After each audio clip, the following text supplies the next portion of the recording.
Hello friends, welcome to my mini kitchen. আজ আমি একটা নতুন রেসিপি নিয়ে চলে এসেছি।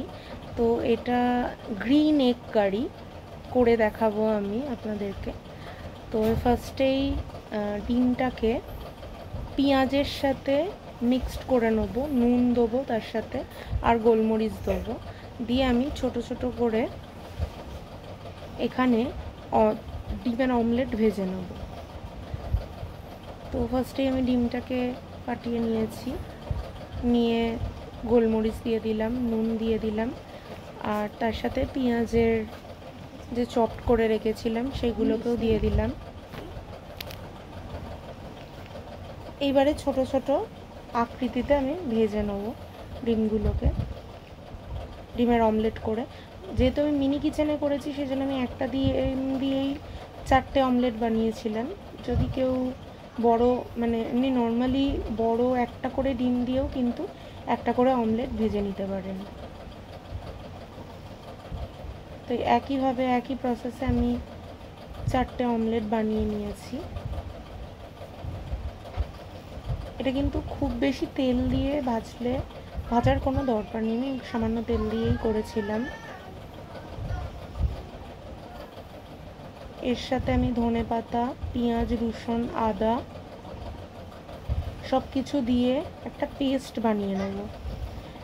গোটা জিরে, গোটা ধনে, ছোট এলাচ, লবঙ্গ, সামান্য চিনি, নুন সব কিছু একসাথে দিয়ে আমি কিন্তু মিক্সটা করব। এটাতে কিন্তু কাঁচা লঙ্কার পরিমাণটা একটু বেশি থাকবে, আর ধনে পাতাটা যেহেতু গ্রিন এগ সেই জন্য একটু গুঁড়ো লঙ্কা কিন্তু এখানে দেওয়া যাবে না, রেড চিলি পাউডার সেটা কিন্তু এখানে দেওয়া যাবে না। কাঁচা লঙ্কার পরিমাণটাই বেশি থাকবে, তাতেই কিন্তু ঝালটা চলে আসবে। তার সাথে ব্ল্যাক পেপার থাকবে। চিনি দিয়ে নিলাম। এবারে যে মশলাটা পেস্ট করে রেখেছিলাম আমি, প্রথমে সাদা তেল দিয়ে দিচ্ছি আমি কড়াইতে।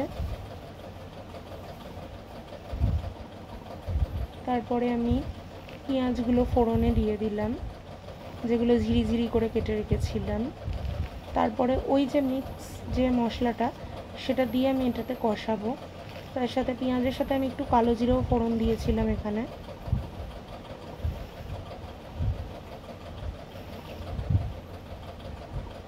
পেঁয়াজগুলো কিন্তু ভালোভাবে ফ্রাই হবে, তারপর কিন্তু আমি অ্যাড করব বেটে রাখা মশলাটা।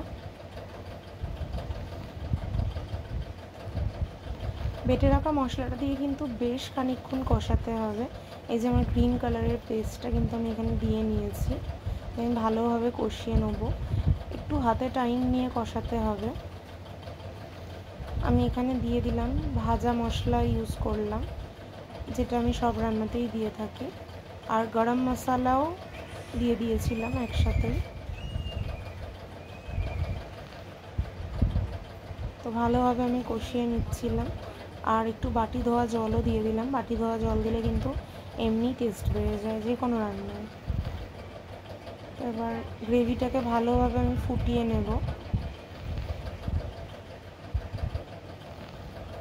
ভালোভাবে ফোটানো হয়ে গেলে আমি এবার অমলেটগুলো দিয়ে দিচ্ছি।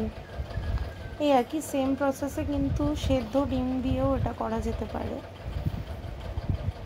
আমি এখানে অমলেট করে বানিয়েছিলাম, খুবই টেস্টি হয়েছিল।